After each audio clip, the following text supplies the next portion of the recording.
بسم اللہ الرحمن الرحیم۔ السلام علیکم ورحمۃ اللہ وبرکاتہ۔ احکام و تجوید کلاس میں آپ کا خیر مقدم ہے۔ جیسا کہ آپ لوگ جانتے ہیں کہ پچھلی والی کلاس میں ہم نے اجتماع ساکنین علی غیر حدیہ کی 4 صورتیں بتائی تھی، اور پچھلی کلاس میں ہم نے پہلی 2 صورتوں کے بارے میں پڑھا تھا اور 2 صورتیں رہ گئی تھیں۔ تو آج کی کلاس میں ہم باقی 2 صورتوں کے بارے میں بھی جاننے والے ہیں، لیکن گزارش کرتا ہوں اگر ابھی تک آپ نے پچھلی کلاس کو نہیں دیکھا ہے تو یہاں پر جو آئی کا بٹن شو ہو رہا ہے اس پر آپ کلک کیجئے اور سب سے پہلے اس ویڈیو کو دیکھ لیجئے، تبھی جا کے آج کی کلاس آپ کو بآسانی انشاءاللہ سمجھ میں آ جائے گی۔ تو آج ہم بات کرنے والے ہیں اجتماع ساکنین علی غیر حدیہ کی 4تھی اور 5ویں صورت کے بارے میں۔ 4تھی اور 5ویں صورت کیا ہے؟ وہ ہے زبر دینا اور زیر دینا۔ کیا؟ زبر دینا اور زیر دینا۔ تو سب سے پہلے ہم یہاں پر زبر دینے کے قاعدے کو سمجھیں گے۔ یہ قاعدہ بڑا ہی امپورٹنٹ ہے اور بالکل ایزی بھی ہے، تھوڑا سا دھیان دیجیے گا۔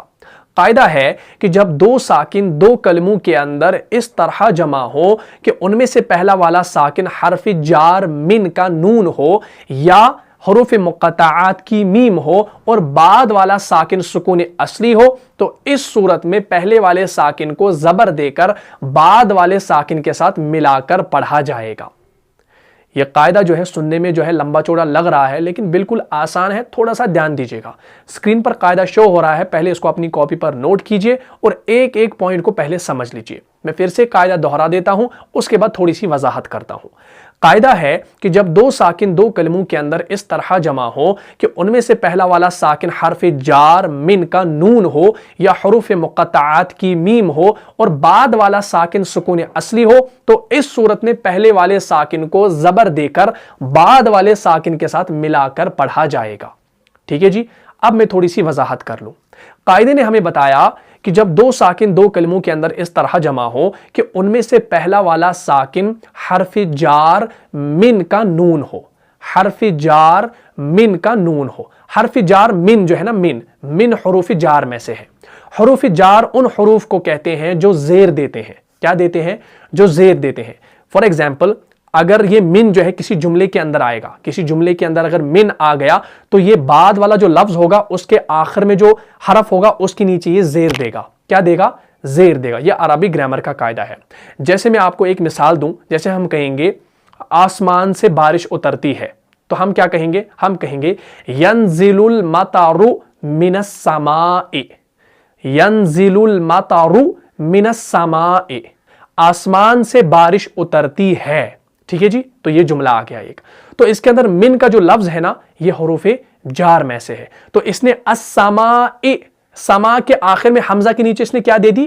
زیر دے دی۔ کیوں زیر دے دی؟ کیونکہ السما سے پہلے من ہے، یہ حروف جار میں سے ہے۔ جر کہتے ہیں کسرہ کو، جر کہتے ہیں زیر کو، تو حروف جار کہتے ہیں جو زیر دیتے ہیں۔ ٹھیک ہے جی؟ سمجھ آ گیا؟ جیسے قرآن کے اندر آپ کو میں مثال دوں، قرآن کے اندر ہے نا سورہ اسراء کے اندر سبحان الذی اسرا بعبدہ لیلا من المسجد الحرام، من المسجد الحرام، تو مسجد کے دال کے نیچے زیر کیوں آئی؟ کیونکہ مسجد سے پہلے من آیا۔ من یہ حروف جار میں سے ہے۔ تو قاعدے نے یہی کہا کہ پہلا والا ساکن حرف جار من کا نون ہو، من کا نون ہو یا حروف مقطعات کی میم ہو۔ حروف مقطعات کی میم سے مراد، دیکھیں حروف مقطعات آپ جانتے ہیں، عین سین قاف، کاف ہا یا عین صاد، یا سین یا ہا میم، ٹھیک ہے، طہ، نون، قاف وغیرہ وغیرہ، یہ حروف مقطعات ہے۔ تو میم کس کے اندر پائی جاتی ہے؟ الف لام میم، الف لام میم ذالک الکتاب، الف لام میم اللہ لا الہ الا ہو۔ تو الف لام میم کے اندر میم پایا جاتا ہے۔ کلیئر ہو گیا؟ یہاں تک سمجھ میں آ گیا؟ تو قاعدے نے کیا کہا؟ جب 2 ساکن 2 کلموں کے اندر اس طرح جمع ہو کہ ان میں سے پہلا والا ساکن حرف جار من کا نون ہو یا حروف مقطعات کی میم ہو اور بعد والا ساکن سکون اصلی ہو۔ اب بعد والا ساکن سے مراد یعنی بعد والا ساکن کوئی بھی حرف ہو سکتا ہے، اس کے اوپر سکون اصلی ہوگی۔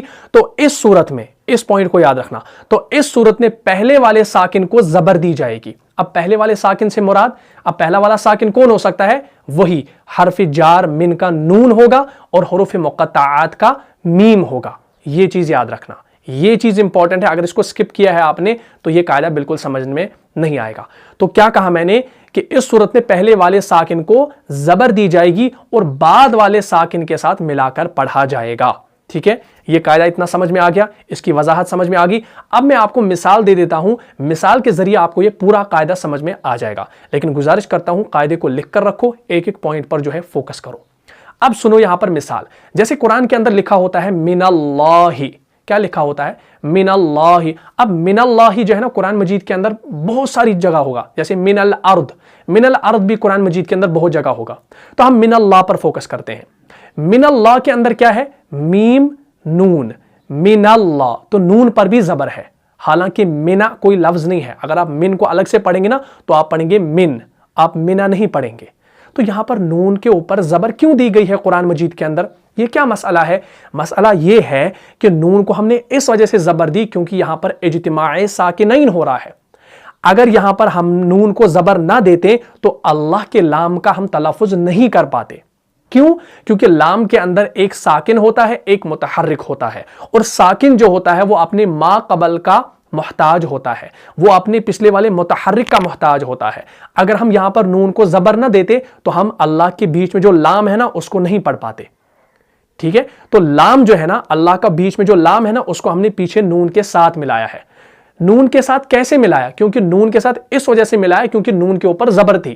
اگر نون کے اوپر زبر نہ ہوتی تو لام کو ہم نہیں ملا پاتے. کیوں؟ کیونکہ ساکن جو ہوتا ہے وہ اپنے پچھلے والے حرف کا متحرک کا محتاج ہوتا ہے. تو ہم نے اس وجہ سے نون کو یہاں پر عارضی زبر دے دی. کیا؟ عارضی زبر دے دی. تو ہم نے یہاں پر اس کا تلفظ کر دیا من اللہ, من اللہ. کیوں؟ کیونکہ یہاں پر اجتماع ساکنین ہو رہا تھا. اس وجہ سے قراء حضرات نے کہا کہ آپ نے پہلے والے ساکن کو عارضی زبر دینی ہے تو اس کا تلفظ ہو جائے گا, تو ہم اللہ کے لام کو صحیح طریقے سے پڑھ پائیں گے. اگر ہم یہاں پر نہ دیتے زبر تو ہم اللہ کو نہیں پڑھ پاتے, تو میننگ بالکل چینج ہو جاتا. اب رہی بات اس کے اندر میننگ چینج ہوتا ہے, میننگ چینج نہیں ہوتا ہے, یہ عارضی زبر ہے تاکہ ہم اس پورے سینٹینس کو پڑھ سکیں.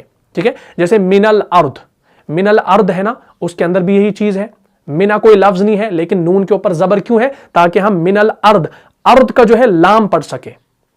منل, منل, نون لام زبر نل, تو ہم لام کو تبھی پڑھیں گے جب ہم نے پیچھے نون کو زبر دینی ہو. تو اگر نون کو زبر نہ ہوتی تو لام کو نہیں پڑھ پاتے, تو من الارض نہیں پڑھتے, ہم پڑھتے من. لام کو کیسے تلفظ کرتے؟ لام کے اوپر جب سکون ہوتی, خالی حرکت کوئی نہ ہوتی, تو ہم اس کو لام کو نہیں پڑھتے. تو لام کو ہم نے پیچھے ملانا پڑتا ہے. جب پیچھے نون کے اوپر زبر تھی تبھی ہم نے لام کو پڑھا. اگر نون پر زبر نہ ہوتی تو لام کو نہیں پڑھ پاتے, تو الارض کا لفظ جو ہے وہ رہ جاتا. ٹھیک ہے, یہ چیز سمجھ لیجئے. جیسے سورہ اسراء کے اندر ہے سبحان الذی اسری بعبدہ لیلا من المسجد الحرام, من المسجد. اب من ہے نا, منل, منل, نون لام زبر نل, منل. لام کو ہم نے تبھی پڑھا جب نون پر زبر تھی. اگر نون پر زبر نہ ہوتی تو المسجد جو ہے نا لام نہیں ہم پڑھ پاتے. ٹھیک ہے جی, اتنا کلیئر ہو گیا. تو یہ ہو گیا من المسجد الحرام. تو یہ ہو گیا کہ ہم نے کیا کیا, حرف جار من کے نون کو زبر دے دی. کب؟ جب یہاں پر دو ساکن مل گئے الگ الگ کلموں کے اندر. پہلی مثال سمجھ میں آ گئی. اب یہاں پر دوسری جو مثال ہے وہ ہے حروف مقطعات کی میم کو زبر دینا. حروف مقطعات کی میم کو زبر دینے سے مراد یہ ہے, جیسے ہم پڑھتے ہیں نا الف لام میم اللہ لا الہ الا هو الحی القیوم, ایسے پڑھتے ہیں نا یہ سورہ عمران. تو جب ہم نے اس کو پڑھا تو ہم پڑھتے ہیں الف لام میم. تو میم جب ہم نے پڑھا, اصل میں میم کیسے لکھا جاتا ہے؟ میم یا میم, آخر میں کیا ہوتا ہے؟ میم ساکن ہوتا ہے. تو جب میم ساکن ہوا اس کے بعد اللہ کا لفظ ہے, اللہ کا الف لام کو چھوڑ دو, الف لام کیا ہو جاتا ہے؟ الف لام تو گر جاتا ہے. وصل کی صورت میں الف جو ہے یہ حمزۃ الوصل جب گر گیا, اب وہاں پر جو ہے ساکن بچ گیا, لام ساکن آ گیا. تو جب یہاں پر ساکن ساکن جمع ہو گئے تو اجتماع ساکنین ہو گیا. تو وصل کی صورت میں ہم کیا پڑھیں گے؟ الف لام میم اللہ لا الہ, اللہ لا الہ. تو وصل کی صورت میں ہم میم کو زبر دیں گے. ٹھیک ہے, ورنہ تو آخر میں میم سکون کے ساتھ ہے, ساکن ہے, لیکن اجتماعی ساکنین جب ہوا تو میم کو زبر دینی پڑے گی. یہی ہمارا قاعدہ ہے. تو دونوں قاعدے اس کے اندر آگے کیا؟ حرف جار من کے نون کو زبر دینا اور حروف مقطعات کے میم کو زبر دینا. کب؟ جب اجتماعی ساکنین ہو رہا ہو. اس چیز کو یاد رکھنا. تو امید کرتا ہوں یہ تیسرا والا جو پوائنٹ ہے یہ اچھے سے سمجھ میں آیا ہوگا.